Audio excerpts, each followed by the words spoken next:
Cara, saiu mais uma edição de The Amazing Spider-Man e graças a Deus não é no núcleo do Norman Aranha, aquele bando de parasita insuportável. E nós seguimos com a história do Peter no espaço, só que esse capítulo, além de trazer alguns momentos muito bons, também trouxe um pouco de peso e profundidade pro passado do Homem-Aranha meio-meia e isso vai ser bem interessante de abordar. Mas antes de seguir com a história, eu gostaria de te pedir para deixar o seu like, o seu hype, o seu comentário e a sua inscrição, porque nesse canal a gente tem vídeo 3 vezes por semana. E olha que essa semana serão 4. Opa, meu querido, tudo bem? Como é que você tá? Passando pra te dar um recadinho muito importante e bem óbvio. Nesse vídeo com certeza vai ter muito spoiler sobre essa HQ. Afinal, o Aranha Humano vai contar a história completinha dela. Mas se você não se importa muito com spoiler e quer ter essa experiência junto com a nossa comunidade, então bora pro vídeo. Bom, a história já começa mostrando pra gente que a nave dos nossos novos Guardiões da Galáxia caiu em um planeta completamente desconhecido. E eles estão lá tretando pra ver como é que vai consertar a nave, como é que eles foram parar ali.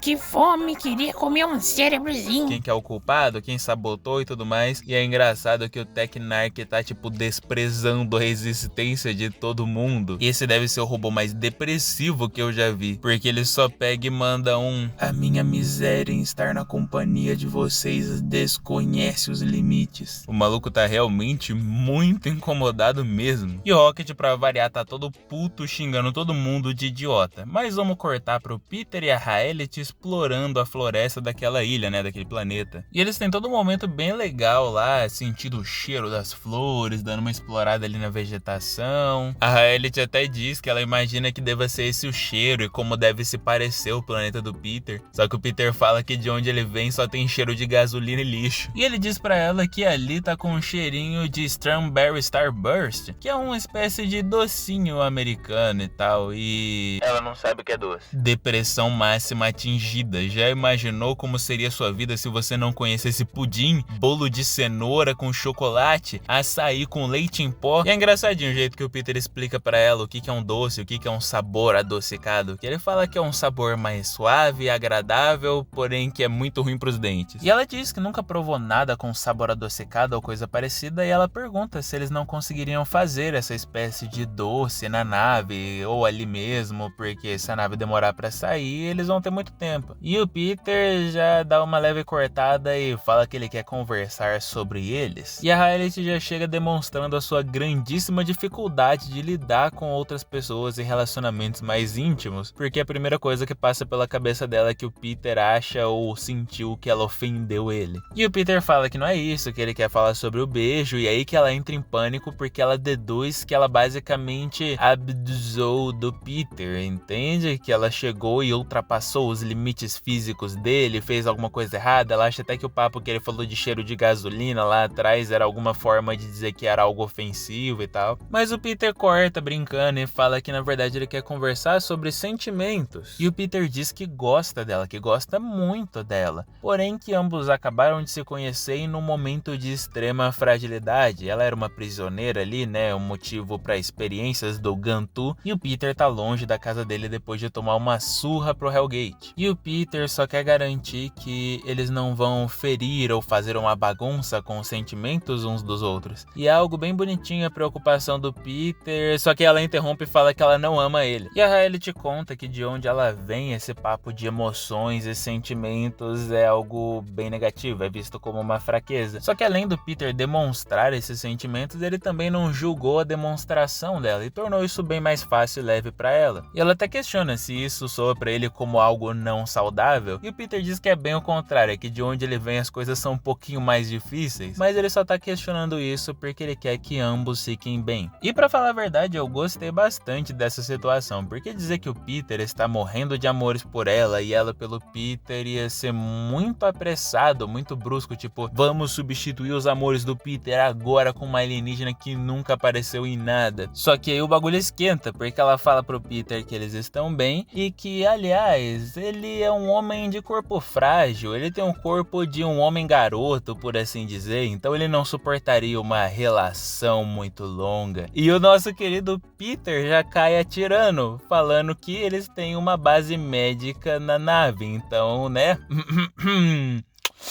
Reprodução alienígena. É isso, né, cara? Peter solteiro é um perigo pra galáxia. O Peter com certeza fez um intensivão com o Vomax. Mas todo esse clima de romance é quebrado por um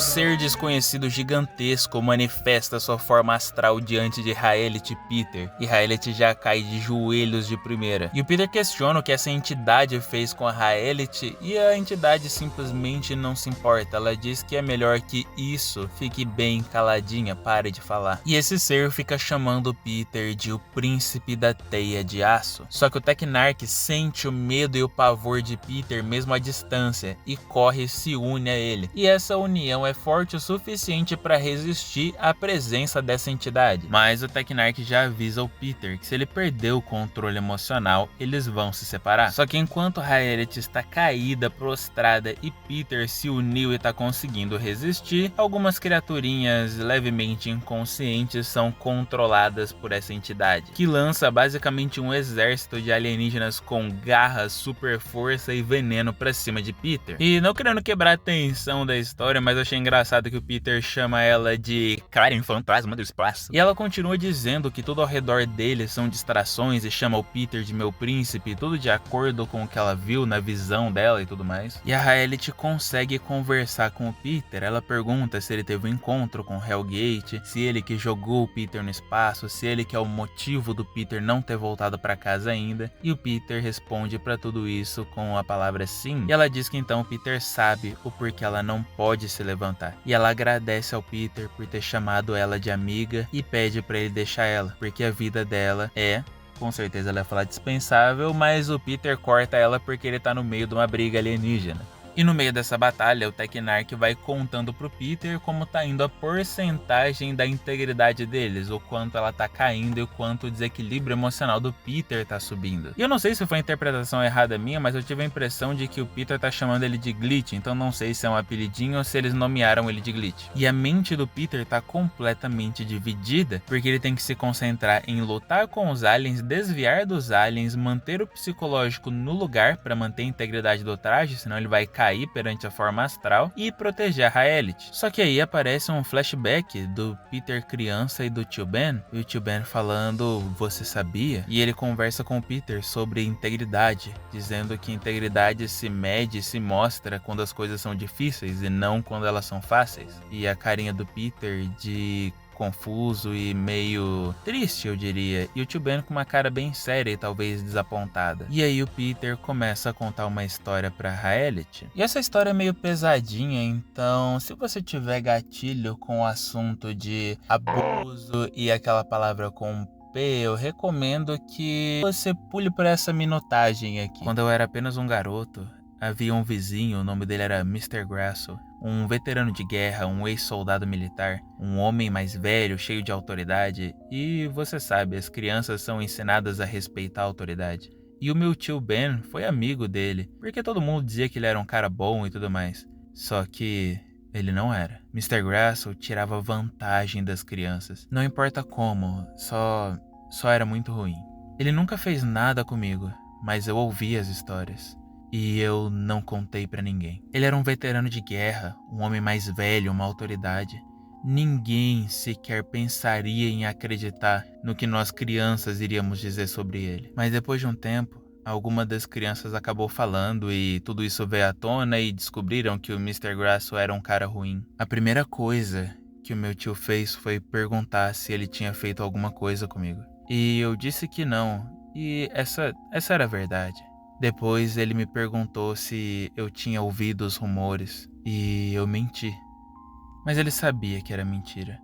Eu disse isso porque, bom, se eu tivesse falado antes, talvez muitas crianças não tivessem sido machucadas. Eu só pensei e disse, quem iria acreditar numa criança em relação a um homem adulto? E o desapontamento nos olhos dele, ai, aquilo me matou. Eu não conseguia nem olhar. Depois disso, enquanto eu ainda era apenas uma criança, eu decidi que eu nunca mais ia sentir essa vergonha de novo. Nunca mais. Bom, eu li essa parte sem interpretar muito a questão do Peter estar no meio de uma luta, porque é um flashback e uma história bem séria e um tema bem pesado. Eu particularmente sei como é vivenciar esse tema na pele, então eu sei o quanto isso é difícil de lidar. E caralho, cara, adicionaram mais uma camada questão de responsabilidades e deveres, né, do Peter desde criança. Isso ainda tá meio quente na minha cabeça e meio recente, então eu não sei exatamente como opinar, mas no momento eu diria que eu gostei desse momento e gostei dessa adição. Depois disso, a Raelit levanta, mata uns alienígenas aqui e ali, tem todo um momento épico em que ela se ergue, bate de frente com a entidade, sai detonando alienígena a rodo e depois volta com o Peter. No final, a nave tá pronta e o Peter diz que tá na hora de voltar pra casa, o que pra gente é maravilhoso, né? Que saudade de ver o Homem-Aranha na Terra, se bem que a Terra tá entupida de pessoas aranhas insuportáveis. E pior ainda é pensar que o próximo capítulo é a história do Norman-Aranha. E eu não vou voltar exatamente no assunto que eu imagino que alguns de vocês tenham pulado até aqui, por ser um assunto sensível, assunto de abuso.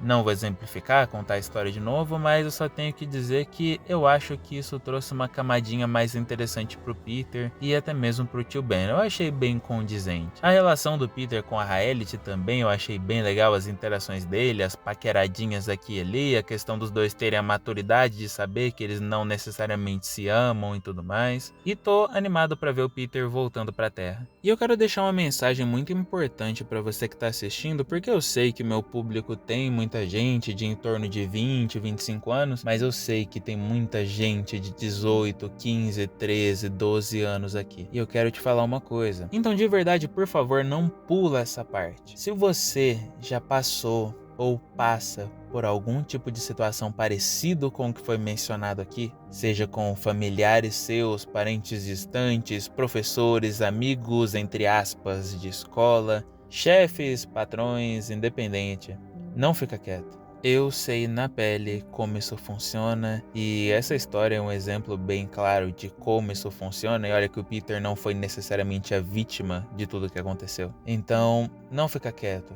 Às vezes você vai pensar que você é um moleque de 10, 12 anos e ninguém vai dar atenção, ou que vão chamar você de doido, que você tá reclamando, que não tinha nada que reclamar e tal. Às vezes você é um homenzinho, um garotinho, e quem tá mexendo com você é mulher e vão falar que, ai, olha lá, ele tá sendo gay, hein? Olha, como se gay fosse xingamento, né? Mas, ele tá sendo gay, a mulher tá mexendo e ele não tá gostando. Ou às vezes você é mulher e é um patrão que tá mexendo com você e as pessoas talvez não dessem tanta moral, pelo menos na sua cabeça. Mas saiba que as pessoas ao redor, a sua família vai se importar com você e se não se importar, a gente aqui se importa. A gente ajuda, a gente dá o apoio que conseguir, então não fica calado. Esse tipo de situação não pode acontecer. E se você sabe que tá acontecendo com alguém, pior ainda, não fica quieto. Você tem a obrigação, a responsabilidade moral de salvar essa pessoa que tá perto de você. Lembre-se, quer você seja cristão ou não, independente, tanto faz o que você acredita nesse momento. Mas se você tem a oportunidade e o poder de livrar alguém de algum mal, você tem a responsabilidade e a obrigação de fazer isso. Opa, você ficou até aqui, muito obrigado por ter permanecido até o final desse vídeo. Eu espero que você tenha gostado da história, que essa mensagem tenha sido importante e valiosa para você, seja útil na sua vida, venha marcar você um pouco, compartilha com seus amigos e tudo mais. Eu acredito que esse vídeo pode acrescentar na vida de outras pessoas e se você acredita, compartilha. No mais, fiquem com Deus, se cuidem e até a próxima.